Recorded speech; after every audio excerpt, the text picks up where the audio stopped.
नमस्ते बच्चों, मैं अनीता आर्य, हिंदी अध्यापक फ्रॉम सूरज स्कूल महेंद्रगढ़। आज मैं आपको करवाऊंगी आपकी जो कविता फर्स्ट है सूरदास के पद। पहले मैं आपको सूरदास जी के बारे में थोड़ा सा बता दूं। सूरदास जी का जन्म सन 1478 में हुआ था। इसके बारे में विद्वानों का अलग अलग मतभेद है कि इनका जन्म कहाँ हुआ था। जो हमारे आचार्य रामचंद्र जी हैं, प्रसिद्ध आलोचक हैं, सबसे बड़े आलोचक माने जाते हैं, उन्होंने इनका जन्म माना है रूणकथा में, जो मथुरा में पड़ता है। और दूसरे हमारे हजारी प्रसाद द्विवेदी हैं, वो भी बहुत बड़े कवि रहे हैं, बहुत बड़े आलोचक रहे हैं। उन्होंने इनका जन्म माना है सिही, जो फरीदाबाद में पड़ता है। और सूरदास जी जो थे कृष्ण भक्त कवि थे।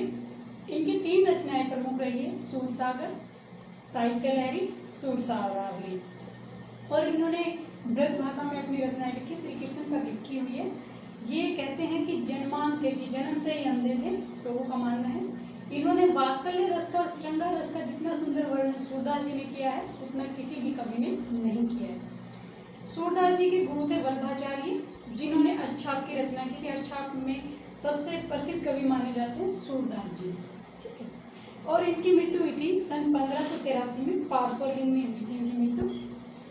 अब इनकी रचना है जो हमारे सूरदास के पद, आज हम ये पढ़ेंगे सूरदास के पद। इसमें है, उद्धव तुम हो अति बड़ भागी, कि जब श्री कृष्ण जी मथुरा चले जाते हैं तो उस समय श्री कृष्ण जी अपने मित्र उद्धव को, गोपियों को निर्गुण संदेश देने के लिए भेजते हैं कि तुम निर्गुण ईश्वर की उपासना करो, ये कहकर निर्गुण योग की साधना करो, ये सब कहकर उद्धव को गोपियों के पास भेजते हैं मथुरा जाने के बाद।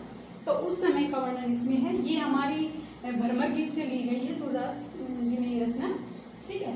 तो इसमें उन्होंने कहा है, उद्धव तू हो अति बड़ भागी। जब वो श्री कृष्ण जी का संदेश लेकर गोपियों के पास उद्धव जाते हैं तो वहाँ पर एक भंवरा आ जाता है। उसको देखकर गोपियाँ कहती हैं उद्धव को कि उद्धव तुम हो अति बड़ भागी। बड़ भागी मतलब होता है भाग्यशाली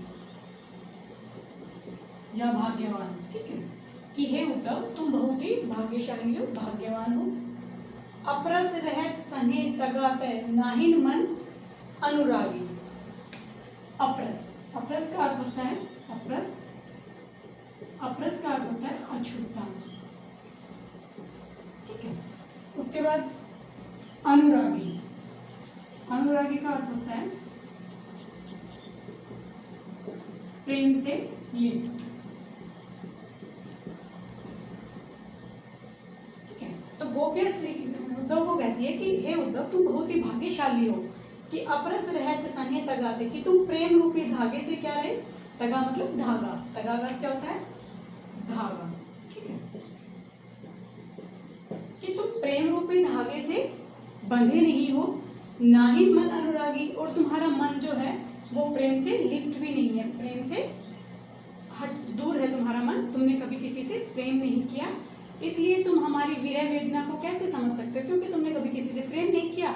और हम जो इतने विरह में लिप्त हैं हम गोपियाँ, तो तुम हमारी विरह वेदना को नहीं समझ पाओगे।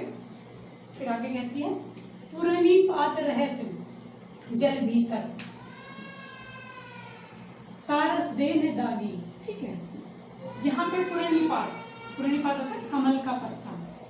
क्या होता है कमल का पत्ता। दे, दे का क्या होता है शरीर, दे का क्या होता है शरीर।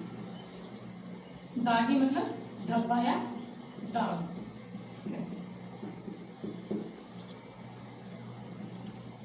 तो गोपियाँ यहाँ पर कहती है कि जिस प्रकार से पुरानी पात रहत जल भीतर, कि जिस प्रकार कमल का पेड़ पानी के अंदर रहता है, कमल का जो पत्ता है पानी में रहता है, लेकिन उसके ऊपर पानी का कोई भी देह न दागी, उसके शरीर पर, उस पत्ते के ऊपर पानी का कोई भी दाग नहीं पड़ता, ठीक है।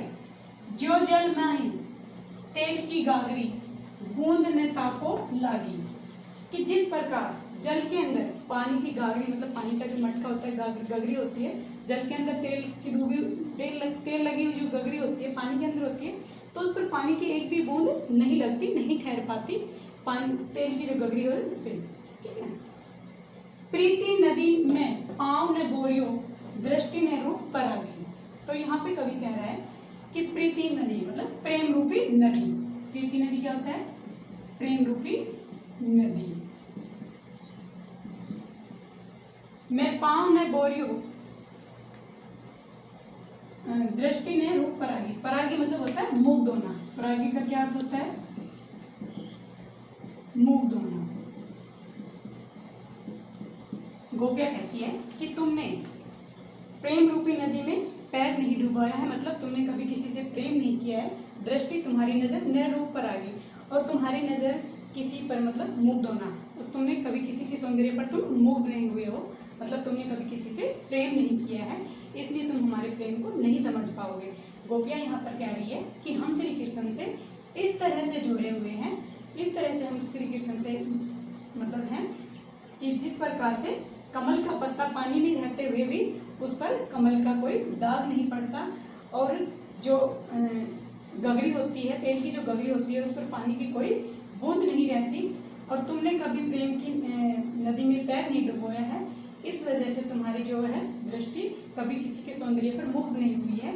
उसी प्रकार से हम श्री कृष्ण से जुड़े हुए हैं, हम श्री कृष्ण को नहीं भुला पाते, नहीं भूल सकते, और तुम्हारा जो योग का संदेश है इसका हमारे ऊपर कोई असर नहीं होने वाला है। हम श्री कृष्ण को किसी प्रकार से भी नहीं छोड़ सकते, नहीं भूल सकते।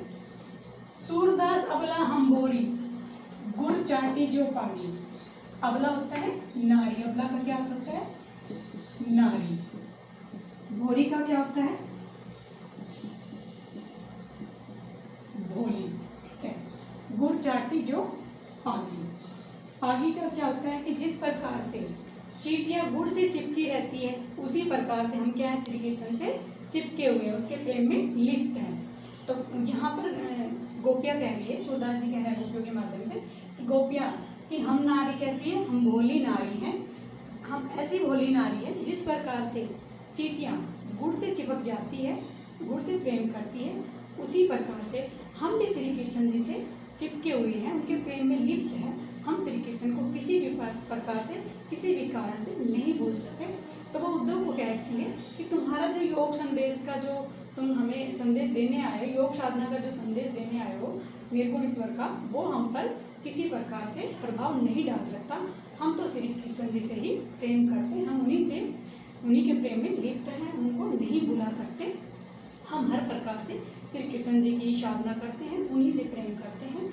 हम श्री कृष्ण जी से जिस प्रकार से चींटी गुड़ से चिपकी हुई है, उसी प्रकार से हम श्री कृष्ण जी से चिपके हुए हैं, उनके प्रेम में लिप्त हैं। हम श्री कृष्ण जी को किसी भी हालत में नहीं भुला सकते।